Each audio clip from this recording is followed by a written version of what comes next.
Selamat pagi, shalom Bapak Ibu Saudara yang dikasihi nama Tuhan. Kiranya kasih Kristus, pertolongan daripada Tuhan kita selalu memberkati dan melindungi menjaga di setiap aktivitas. Pagi hari ini sebelum kita mendengarkan firman Tuhan, terlebih dahulu kita berdoa. Bapa di surga, terima kasih Tuhan, pagi hari ini kami mengucap syukur. Sebentar sebelum kami memulai aktivitas kami, Tuhan tutup bungkus pagari kami dengan malaikat-Mu. Firman yang sebentar akan tertabur menjadi isi benak daripada pemikiran kami, untuk kami erami di setiap saat. Dalam nama Yesus kami berdoa dan mengucap syukur. Haleluya. Amin. Baik, Bapak Ibu, kita akan membaca firman Tuhan yang terambil dari 1 Samuel 17 ayat 37a. Demikian firman Tuhan. Pula kata Daud, Tuhan yang telah melepaskan aku dari cakar singa dan dari cakar beruang, Dia juga akan melepaskan aku dari tangan orang Filistin. Bapak Ibu Saudara yang dikasihi nama Tuhan, untuk bisa meraih hal-hal yang besar. Sekali lagi, untuk bisa meraih hal-hal yang besar, kita harus melibatkan Tuhan. Amin. Baik. Melibatkan Tuhan artinya kita senantiasa mengajak Tuhan di dalam setiap usaha kita. Mulai dari perencanaan hingga pelaksanaan. Banyak orang melibatkan Tuhan ketika mendapat kesulitan.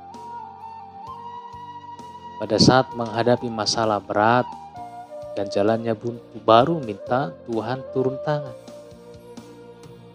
Kalau masalahnya masih bisa dijalani tanpa minta tolong, kadang-kadang dia tidak minta Tuhan. Benar Bapak Ibu? Tuhan diperlakukan seperti pemadam kebakaran. Libatkan Tuhan sejak perencanaan. Amin. Libatkan Tuhan di setiap mulai aktivitas. Maksud aktivitas di situ hanya masih di dalam benak saja. Kita harus libatkan Tuhan. Bukan atau belum masih memulai start pelaksanaan.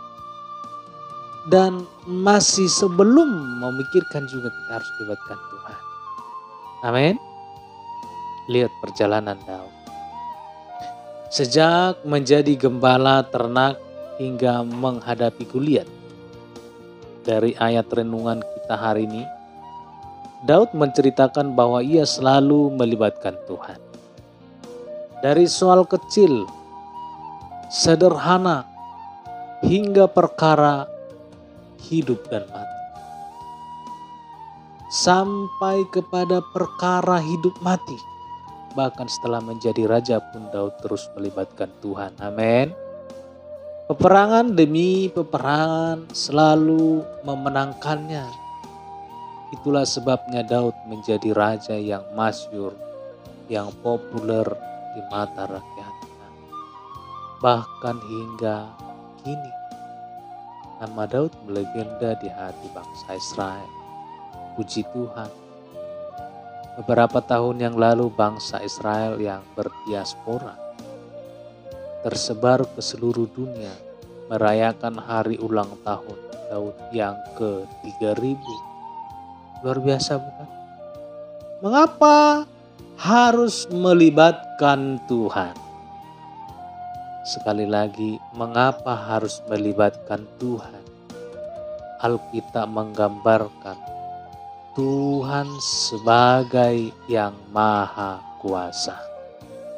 Sekali lagi Bapak Ibu, Tuhan sebagai yang maha kuasa.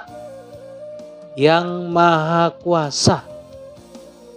Ketika Abraham berumur 99 tahun, maka Tuhan menampakkan diri kepada Abraham dan berfirman kepadanya, Akulah Allah yang maha kuasa. Hiduplah di hadapanku dengan tidak bercela. yang tertulis di dalam Kejadian 17 ayat 1. Yang Maha Kuasa artinya dapat melakukan apa saja. Yang Maha Kuasa artinya Dia mempunyai kendali seluruhnya. Tidak dibatasi oleh jarak, tidak dibatasi oleh waktu. Omnipresent. Dan mengetahui apa saja.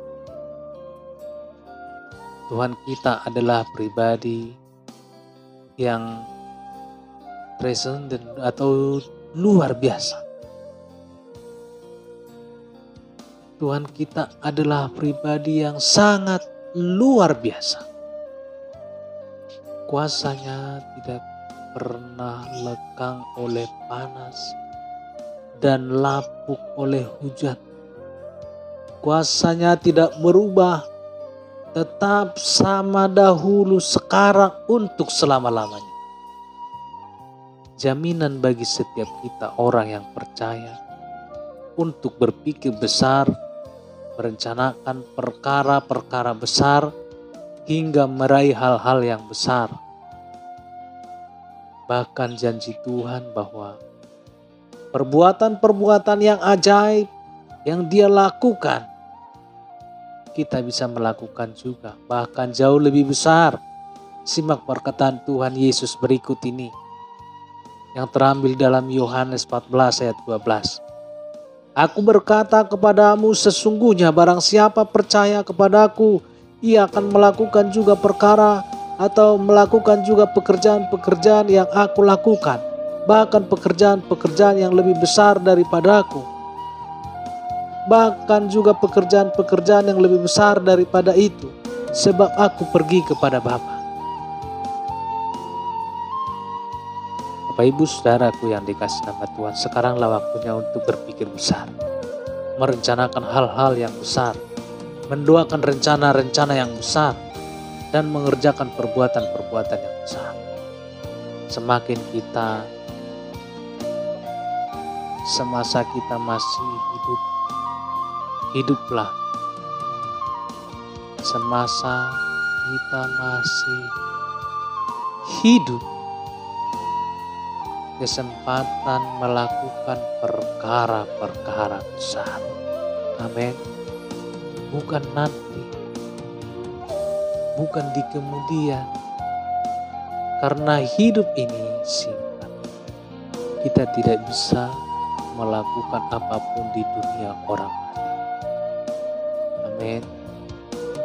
Semasa kita masih kuat, kalau lagu pujian yang berkata, hidup ini adalah kesempatan besar melakukan perkara-perkara besar, bukan nanti. Amin. Baik, kita merenungkan renungan firman Tuhan. Demikian firman Tuhan. Selamat beraktivitas, terus jaga protokol kesehatan, tetap semangat dan salam sehat. Tuhan Yesus memberkati. Mari kita berdoa. Bapa di dalam surga, kami sudah mendengarkan firman. Untuk kami mengolah cara berpikir kami. Tuhan Yesus, kami melibatkan Engkau Tuhan. Dari sejak permulaan kami untuk merancang sesuatu. Nama Yesus yang menjadi kendali di dalam hidup kami. Dalam nama Yesus, berkati Tuhan saudara-saudara pendengar dimanapun mereka berada.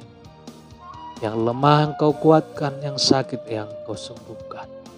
Dalam nama Yesus, Tuhan yang luar biasa, kami yakin dan percaya firman yang berkata, di Kalvari Engkau sudah menanggungnya. Di Kalvari Engkau sudah menanggung penyakit-penyakit mati. Hingga kami sembuh. Dalam nama Yesus, kami berdoa dan mengucap syukur. Haleluya, amin. Baik Bapak Ibu, terima kasih, selamat bekerja, selamat beraktivitas. Dan jangan lupa besok hari kembali kita mendengarkan renungan firman Tuhan. di dalam channel ini. Tuhan Yesus memberkati. Amin.